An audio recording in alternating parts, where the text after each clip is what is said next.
স্বাগত ক্যালকাটা নিউজে। রিমা রয়েছে আপনাদের সঙ্গে। আসছি বিস্তারিত খবরে। আকাশে অদ্ভুত এক বলয়, সূর্যের চারপাশে অদ্ভুত বলয় কলকাতায় দেখা গেল। সেই ছবি রামধনু রঙের বলয়। এর কারণ কি? এই বিরল আলোকসজ্জার নাম সান হ্যালো।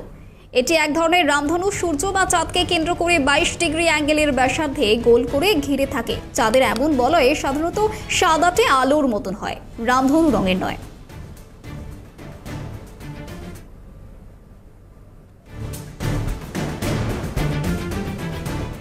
আকাশে অদ্ভুত এক বলয়, সূর্যের চারপাশে অদ্ভুত এক বলয়। কলকাতায় দেখা মিলল সেই বলয়ের।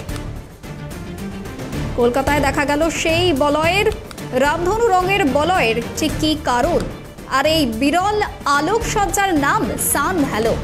এক ধরনের রামধনু, সূর্য বা চাঁদকে যা কেন্দ্র করে থাকে। 22 ডিগ্রি অ্যাঙ্গেলের ব্যাসার্ধে গোল করে ঘিরে থাকে এমন এক বলয়। চাঁদের এমন বলয় সাধারণত সাদাটে।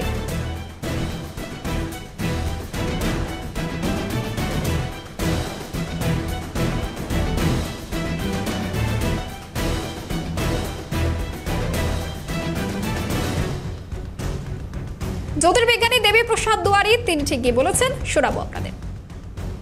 এটিকে ইংরেজিতে বলা হয় 22 degree hello of the sun.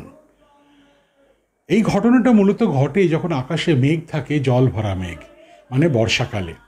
বর্ষাকালে আকাশে এক ধরনের মেঘ থাকে, তাদেরকে বলা হয় সিরাস বা স্ট্র্যাটোসিরাস মেঘ। এই মেঘগুলি যেমন জল দিয়ে ভর্তি, তেমনই এদের মধ্যে রয়েছে জলীয় বরফের সমস্ত কুচি। এই জলীয় বরফের যে ছোট ছোট কুচি, এগুলি মূলত ষড়ভুজাকার।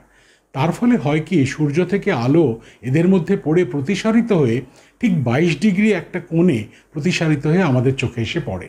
আর তার ফলে আমরা যেন দেখতে পাই যে সূর্যের চারিদিকে একটা 22 ডিগ্রি কৌণিক দূরত্বে একটা সুন্দর উজ্জ্বল বলয় তৈরি হয়েছে।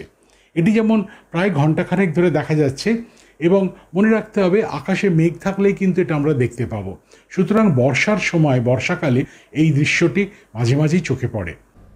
আবহাওয়া বিশেষজ্ঞ তার কি প্রতিক্রিয়া রয়েছে সেটাও শোনাবো আপনাদের। ছবিটি দেখছি, এটাকে বলে হেলো অ্যারাউন্ড দ্য সান।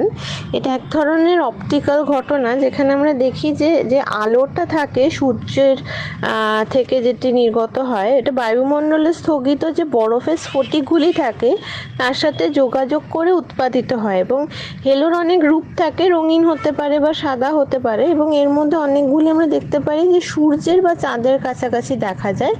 এখানে যেটা আমরা দেখতে পাচ্ছি, এটা সব থেকে পরিচিত হচ্ছে হেলো, বৃত্তাকার হ্যালো বলা হয়, যেটাকে 22 ডিগ্রি হেলো বলা হয়।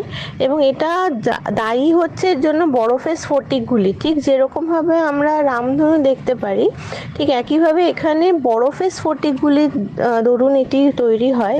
উপরের যে ট্রোপোস্ফিয়ার যে লেয়ার, যেটা আমরা 5 থেকে 10 কিলোমিটার উপরে সাইরাস বা সিরোস্ট্র্যাটাস মেঘে থাকে যে ধরনের স্ফটিক, বরফের স্ফটিক, এবং সেখানে ঠান্ডা আবহাওয়াতে আমরা দেখতে পারি যে এটি আর কিছুই নয়, যে সাধারণত আবহাওয়ার পূর্বাভাসে আমরা বলি যে যখন কোনো খুব ঝড় বা বৃষ্টি আসতে থাকে তার আগে এটা সাধারণত এই হেলো দেখা যায়, খুব বড় ঝড় আসার আগে। কারণ সিরাস মেঘের সঙ্গে এটি যুক্ত, এবং সিরাস মেঘেই এই ধরনের বরফের স্ফটিকগুলি থাকে, যেটার বিচ্ছুরণের ফলে এই ধরনের হেলো তৈরি হয়।